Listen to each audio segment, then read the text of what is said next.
नमस्कार मित्रांनो, मी गणेश मानकर इग्नाइट अकॅडमीच्या या प्लॅटफॉर्मवर तुम्हा सर्वांचे स्वागत करतो। नुकताच एक शासन निर्णय आलेले आहे ऊर्जा विभाग यांच्याकडून, ज्यामध्ये विद्युत निरीक्षणालय यांचा एक आकृतीबंध जो आहे तर तो मंजूर करण्यात आलेला आहे। तर याच्या संदर्भातला जो जीआर आहे तर तो ऑलरेडी इथे आलेला आहे।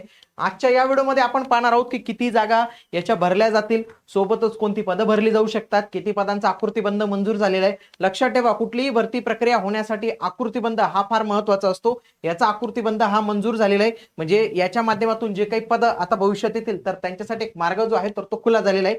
सर्व माहिती मी सांगतो, फक्त व्हिडिओ तुम्हाला शेवटपर्यंत पूर्ण बघायचा आहे। बघा, शासनाच्या या जीआर नुसार त्यांनी 980 पदांचा सुधारित आकृतीबंध मंजूर केलेला आहे। म्हणजे 980 पद या डिपार्टमेंट मध्ये जे आहेत तर ते असतील।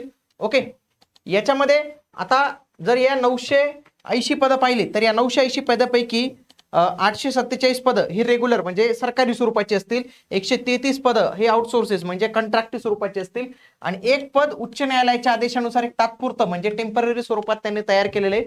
टोटल हा आकृतीबंध हा 980 यांचा जो आहे तर तो पाहायला मिळतो।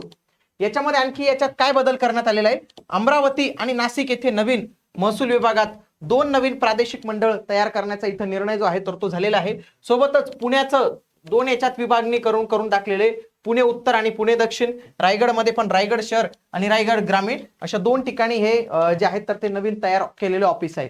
आता याच्यात आपण जे आहेत तर ते हे पाहणार आहोत, बघा कोणत्या पदाचं नाव काय, त्याचा वेतन श्रेणी काय आहे आणि सुधारित आकृतीबंधानुसार किती पदे मंजूर असतील या गोष्टी पाहणार आहोत। बघा, याच्यामध्ये 133 जर पदं पाहिली आपण तर ती ग्रुप ए गॅजेट ऑफिसरची आहेत, ग्रुप बी गॅजेट नॉन गॅजेटेडची 434 पद आहेत आणि ग्रुप सी ची 280 पद आपल्याला इथं पाहायला मिळतात। आता हे बघा, मुख्य विद्युत निरीक्षक हे एक पद असतं, हे फार वरच्या लेवलचं पद आहे मित्रांनो। तर ते एकच पद असतं, जो याचा हेड असतो, या डिपार्टमेंटचा जो काही हेड असतो तर तो हे असतो। अधीक्षक अभियंता तर याची 6 पदं असणार आहेत। उपसंचालक वित्त व लेखा एकच पद असणार आहे। बघा, विद्युत निरीक्षक, इलेक्ट्रिक इन्स्पेक्टर हा महत्वाचा पद आहे। S13चं वेतन श्रेणी आहे, याला 42 पद आहेत। त्याच्यानंतर सहाय्यक विद्युत निरीक्षक S20 ची वेतन श्रेणी म्हणजे जेवढी डेप्युटी कलेक्टर, डीवायएसपी यांना वेतन, एसीपी यांना वेतन असतं तेवढं 83 पद आहेत। ही अशी 133 पद क्लास 1 ऑफिसरची। आता ग्रुप बी गॅजेटेड नॉन गॅजेटेडची बघा, सहाय्यक अभियंता श्रेणी 2 तर हा गॅजेटेड ऑफिसर आहे, S16 वेतन श्रेणी आहे मित्रांनो, 44,900, 214 पद चांगली पद आहेत तिथं। शाखा अभियंता आणि कनिष्ठ अभियंता बघा, याची S16 आहे, याची S15 आहे, जवळपास 213 एवढी पद इलेक्ट्रिकल विभागाची पाहायला मिळतात। आणि वीज कर निरीक्षक याची फक्त आपल्याला इथं 7च जागा पाहायला मिळतात। असे या ग्रुप बी गॅजेट नॉन गॅजेट मिळून 434 पद झालेली आहेत। ग्रुप सी मध्ये बघा, अधीक्षक याची 7 पद आहेत, मुख्य लिपिकची 60 पद आहेत, वरिष्ठ लिपिकची 92 आहेत।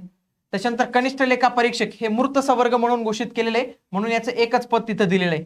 कनिष्ठ लिपिकची 120 पद आपल्याला पाहायला मिळतात, S6 ची वेतन श्रेणी।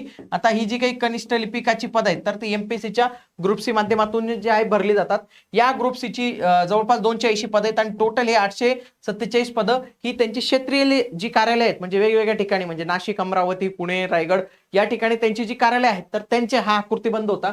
याच आकृतीबंधामध्ये हे इथं काय देण्यात आले, जे पद कंत्राटी स्वरूपाचे म्हणजे थर्ड पार्टी कॉन्ट्रॅक्टने हे पद भरण्यात येते, जसं की माहिती तंत्रज्ञान अभियंता, कनिष्ठ लिपिक काही 21 पद आहेत, वाहन चालक आणि शिपाई ही अशी 133 पद जी आहेत ना मित्रांनो तर ती डायरेक्टली आउटसोर्सली भरली जातील, त्याच्यासाठी काही परीक्षा वगैरे होणार नाही। आता जे काही मुंबईचं ऑफिस आहे ना, मेन ऑफिस आहे मुख्य विद्युत निरीक्षक यांचं जे ऑफिस आहे तर तिथं नेमकं किती पद भरली जाणार आहेत त्याच्या संदर्भातला आकृतीबंध आहे। बघा, याच्यामध्ये बघा, मुख्य विद्युत निरीक्षक यांचा हेड हा 1 पद, उपसंचालक वित्त लेखा 1 पद, विद्युत निरीक्षकाची 2 पद, सहाय्यक विद्युत निरीक्षकाची 2 पद, सहाय्यक अभियंता श्रेणी 2 आणि कनिष्ठ अभियंता, शाखा अभियंता यांची अशी 4 पद, वीज कर निरीक्षक याची अशी 1 पद। तर अशी जर आपण कनिष्ठ लिपिक याची 6 पद म्हणजे मुंबईच्या ऑफिसची आपल्याला 26 पद जी आहेत तर ती इथं पाहायला मिळतात मित्रांनो।